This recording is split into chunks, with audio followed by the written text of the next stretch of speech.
power has a price. Empires are not built on ideals. They are built on balance sheets. And in the early 19th century, the British Empire, the most powerful entity on earth, had a catastrophic accounting problem. A problem that was draining its treasury, humbling its merchants, and threatening the very foundation of its global dominance. The problem wasn't a war or a famine, it was a plant, the tea leaf. The British had a crippling addiction to Chinese tea. Along with silk and porcelain, these goods were the height of fashion and desire. But there was a catch. China, the self-sufficient Middle Kingdom, wanted absolutely nothing from the West. Imagine a shop that sells the most desirable products in the world, but the shopkeeper refuses to accept anything you sell. They only accept one thing: cash, hard currency. For Britain, that meant silver. Every chest of tea that landed in London, every silk dress worn in Parliament, represented a river of silver flowing in only one direction: east. This wasn't just a trade imbalance, it was a silver hemorrhage. Economists of the day warned that Britain was being bled dry. The empire that ruled the waves was being financially defeated without a single shot fired. They needed a product so desirable, so addictive, that the Chinese would have no choice but to open their doors and, more importantly, their wallets. They found that product. It wasn't a textile or a machine. It was a drug. Opium. This is not a story about a simple trade dispute. This is the story of the world's first narco-state. A story of how the British Empire became the largest and most sophisticated drug cartel in human history. It's a story of how they deliberately addicted a nation of 300 million people, not for pleasure or power in the abstract sense, but to solve a balance of payments crisis. This is the story of how corporate greed, backed by military might, brought a proud empire to its knees. The source of Britain's solution wasn't in London's factories, but in the fertile fields of Bengal, India. The British East India Company, the powerful megacorporation that effectively ruled India, discovered that the poppy plant could be cultivated on an industrial scale, and from the poppy comes opium. The business model they engineered was diabolically clever. The East India Company held a complete monopoly on opium production in India. They forced farmers to grow poppies, processed the raw opium into bricks, and then held massive auctions in Calcutta. But here's the crucial part. The company itself didn't smuggle the drugs into China. That would be unseemly for such a civilized nation. Instead, they sold the opium to private traders, British, American, and others, who became the smugglers. These were the deniable middlemen. They would load their fast clipper ships with the company's product and sail for the Chinese coast. This allowed the British government to maintain a veneer of innocence. They weren't drug dealers. They were simply producers of a commodity, selling to the highest bidder. What happened next wasn't their official concern, and the business boomed. In 1800, China imported about 4,000 chests of opium. By 1838, that number had exploded to 40,000 chests. The silver hemorrhage was reversed. The river of silver that once flowed out of Britain now flowed back, flooding the coffers of the East India Company and the British Treasury. The profits were staggering. They fueled Britain's industrial revolution, paid for its powerful navy, and funded its colonial expansion across the globe. London was literally built on the profits of the drug trade. But for every pound sterling that flowed into Britain, a society on the other side of the world was beginning to unravel. In China, the foreign mud, as they called it, was a social poison. It didn't just addict a few people on the fringes of society. It saturated every level. Imperial soldiers neglected their duties, their wages spent on the pipe. Merchants saw their family fortunes disappear in a puff of smoke. Bureaucrats became corrupted, taking bribes to look the other way as the smugglers' ships arrived. The very fabric of Confucian society, built on duty and filial piety, was rotting from the inside out. The economic effects were just as devastating. The British had solved their silver problem by giving China one. Local economies began to collapse as the nation's hard currency was drained away to pay for the drug. The emperor, Daoguang, and his court were faced with a crisis that threatened to destroy not just their economy, but their civilization. Finally, in 1839, the emperor decided to act. He appointed an official of legendary integrity and resolve, Commissioner Lin Zexu. Lin was sent to Canton, the heart of the opium trade, with a single, uncompromising mission: eradicate the drug trade completely and permanently.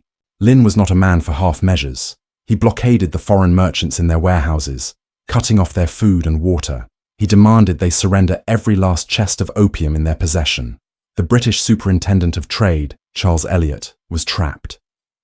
After a tense, 6-week standoff, he buckled, ordering the merchants to hand over their entire stock.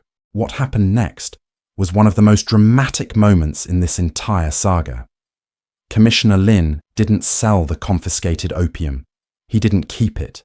He destroyed it.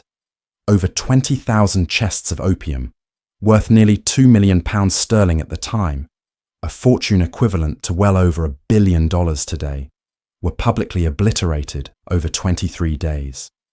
It was a powerful statement to the world. China was no longer a customer. For Lin and the emperor, it was a moral victory. For the British merchants and the crown, it was the destruction of private property. It was a challenge, an insult, but most of all, it was an unacceptable disruption to the most profitable business in the world. And they were about to make China pay for it.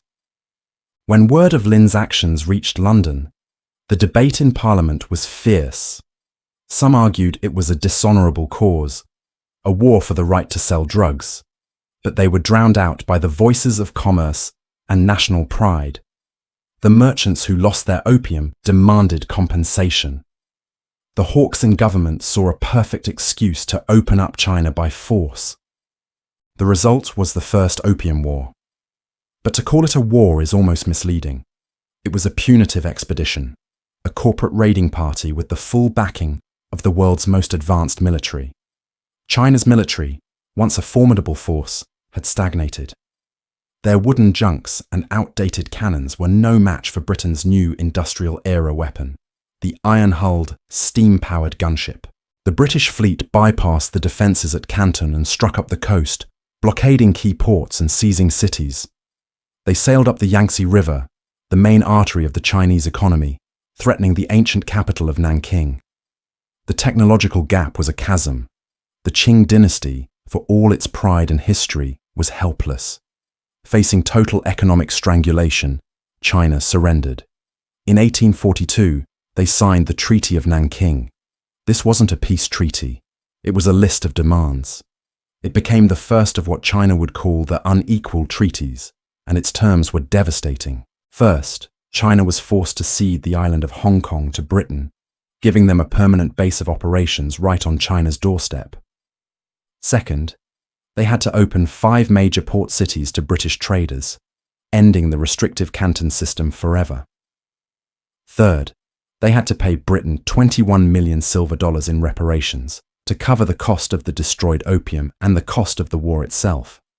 China was forced to pay for the drugs Britain had sold them and then pay for the war Britain started to protect that drug trade.